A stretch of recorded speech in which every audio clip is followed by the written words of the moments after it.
We just saw the first non-binary Transformer on a TV show. It's confirmed with only a few lines, but the implications for the franchise could be huge. Now let's get into the latest news out of animation. The newly introduced Transformer Nightshade was confirmed to use they/them pronouns. Originating from the EarthSpark cartoon recently released on Paramount+, Nightshade is a Terran, part of a younger generation of Transformers born on Earth who are neither Autobot nor Decepticon. They were a little nervous to clarify their gender identity to a confused Optimus Prime, even when the group were laying out their battle plans during the finale. Thankfully, young human Mo Malta was able to explain they/them pronouns to the Autobot leader, helping Nightshade find the confidence to openly identify as non-binary. He or she just doesn't fit who I am. The revelation ignited a familiar debate online, some decrying this as forced pandering, crowbarred into a kids show, while others celebrated the moment as a landmark in representation. It's strange that questions of gender identity would prove so important and emotional for Transformers, a series entirely focused on alien robots.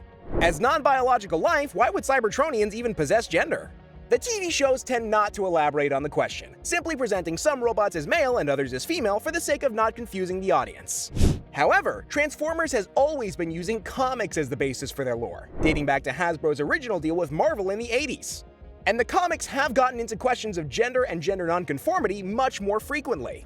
While the TV show has only now featured a Transformer using they/them pronouns, IDW's comics continuity has given us a wide variety of touching LGBTQ representation. Most notably, we have More Than Meets the Eye/Lost Light, a long-running comic that detailed Rodimus and several secondary characters going on a One Piece-style adventurous voyage across the cosmos in search of Robot Camelot. Here, we had a touching and deeply felt relationship between Cyclonus and Tailgate, as well as the treasure-hunting duo of Anode and Lug. These two female bots were not only Conjux and Dura, the equivalent of a married couple, but one of them was explicitly transgender. Anode had her chassis rebuilt upon discovering the concept of gender and deciding she felt more comfortable in a feminine body. There is a strong precedent in this franchise for LGBTQ representation, at least within the comics realm. Could Nightshade's confirmation as non-binary be the first sign that more IDW-era continuity is on the table for the animated show?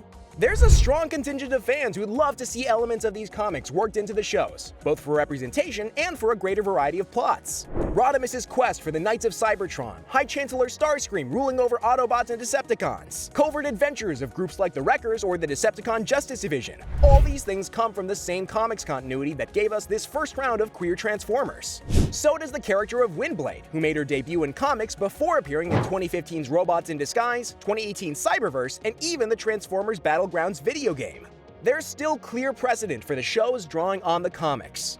With EarthSpark already departing wildly from the norms established by past animated series, thanks to its story focusing on a period after the Autobot-Decepticon War, who knows what next revelations or characters may be on the table for Season 2?